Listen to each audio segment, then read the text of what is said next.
سلامونه دوستانو. تېره ورځ مې د فیسبوک مونیټایزیشن په هکله یو ویډیو خپره کړې وه چې څنګه له فیسبوک عاید ترلاسه کوئ. نور خو موږ افغانان ماشاءالله په سوشل میډیا کې په فیسبوک کې ښه فعال یو، ښه ډېر کومنټونه او بد او رد او ډېرې خبرې کوو. خو غوښتل مې چې ځوانانو لپاره یو فرصت وګرځي تر څو له خپل انټرنیټ مصارف خپل انټرنیټ نه ترلاسه کړي. او که لږ ډېر کار کوي په افغانستان کې ځوانان دي چې ښکلې ویډیوګانې جوړوي، دوی ځي کمپینګ کوي، مثلا بامیانو ته ځي، کندوز ته ځي، باغلان ته ځي، کابل ته ځي، پاروان ته ځي، نورو ځایونو ته ځي، ښکلې ښکلې ویډیوګانې جوړوي، د وطن ښکلې منظرې او نندارې خلکو ته راوړي. او ومې غوښتل چې اول یې خپله تجربه کړم، بعد له هغې هیوادوالو ته وطنوالو ته تاسو ته در زده کړم. ما کله چې زه په رخصتي باندې وم ما وی پی این هم واخیست او آر ډي پي سبسکرپشن مې هم وکړ تر څو زه عملا تجربه کړم چې په افغانستان کې یا په کوزه پښتونخوا چې اوس د فیسبوک په جغرافیه کې ښودل کېږي چې دا د پاکستان مربوط راځي، یعنې په پاکستان کې څنګه موږ خپل لوکیشن تغییر کړو.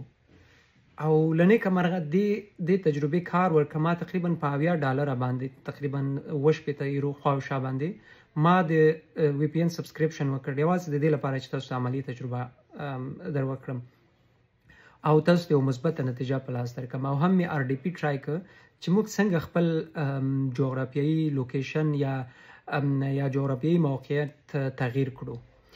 خو ځینو افغانانو ډېرې عجیبه خبرې کړې وي. راځم هغه کومنټونه ما دلته لیست کړي دي، هغه هم تاسو ته ښایم، تاسو به یې ګډ را سره ولولئ. او د مخکې زه غواړم دا هم درته کنفرم کړم چې ما په افغانستان کې د ډېرو مشهورو ملګرو فیسبوک اډرسونه له 2023 او 24 څخه مونیټایز ساتلي او مونیټایز کړي مې دي. او څه موده وړاندې مې تاسو ته یو عکس هم خپور کړی، یو پوسټ هم خپور کړی چې دا د یو ملګري د فیسبوک ګټه ده چې په یوه میاشت کې $300 ما اکاونټ ته راغلل.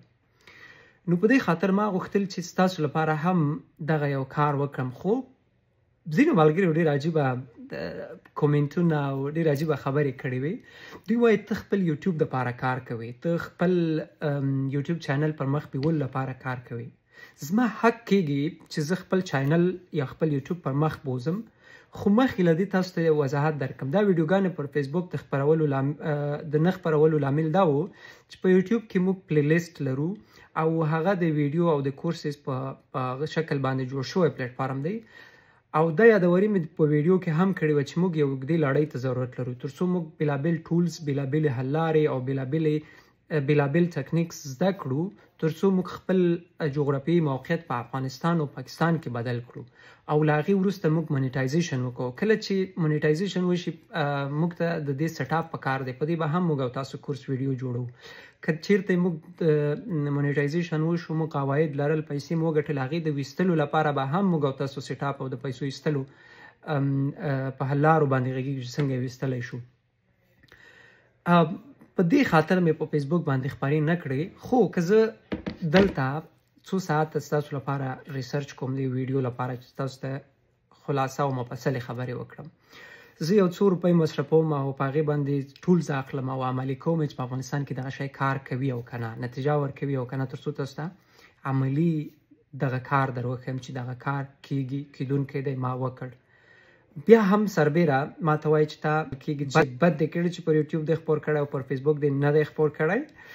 تاسو یو څو کومنټونه لولو او هغه ملګري که دغه خپل کومنټ لولي د دوی ګیلې لولم یا د دوی انتقاد لولم چې دوی په ما باندې انتقاد کړی چې ولې د پر فیسبوک دغه ویډیو نه ده خپره کړې. یو لیکلي که ته دومره د خیر سړی یې نو پر فیسبوک د ویډیو خپره کړه. بل لیکلي نو ته خپل یوټیوب چینل ته کمپاین کوي، که رښتیا غواړې چې زده یې کړو په فیسبوک ویډیوګانې خپرې کړه. او بل لیکلي دا به هسې چټیات وي، تاسو هم په دغه موضوع خلک راګرموئ، نور هیڅ ټکی. بل یو کس لیکلي وایي والله که دومره اخلاص کوئ کال مخکې خلکو درته لیکلي لنډ ووایه، اول یوټیوب چینل راته مشهور کړئ چې هغه ځای نه هم پیسې ګټم، نور به سره یو بده خبرې لیکلي. دا هغه څه دي چې موږ افغانان پر دې انتقاد کوي. که زه تاسو ته 1 ساعت 2 ساعته وخت درکوم او که زه ستاسو لپاره ریسرچ کوم یو مثبته مشوره درکوم نو د دې په ځای چې ته انتقاد کوې چې زه وړیا او پرته له دې چې ته ماته څه راکوې زه ځان ستړی کوم نو ته هم دوغومره لطف کوه چې زه هغه ویډیوګانې یا هغه خبرې چې ستا په خیر دي له کوم ځای چې پیدا کولی شي ترلاسه یې کړه که هغه زما په یوټیوب چینل دي که زما پر فیسبوک دي یا د نورو ملګرو وطنوالو پر فیسبوکونو دي خو پر ځای د دې چې هغه خلک تحقیر کړئ یا یې په خپلو کړو ښو باندې یا په خپلو کړو ښو باندې یا پر ښو کولو باندې دوی فکر لري نو هغه له دې ما منصرف کوئ. زه په شخصي لحاظ کار کوم وظیفه کوم او 8 ساعته رسمي کار کوم یو کمپنۍ سره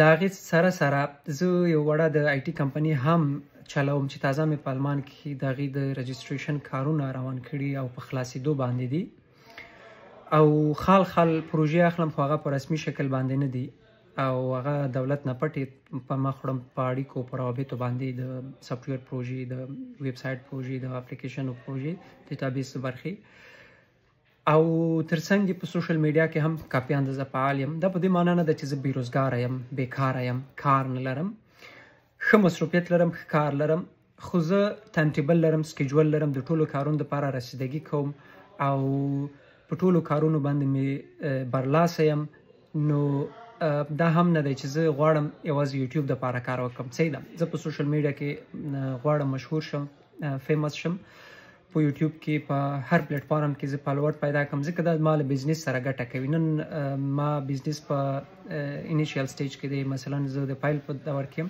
خو وروسته دغه زما فالوور به زما مشتریان وي زما څخه به د خریدارۍ اخیستونکي خلک وي چې زما پروډکټس یا زما تولیدات واخلي زما سرویس واخلي.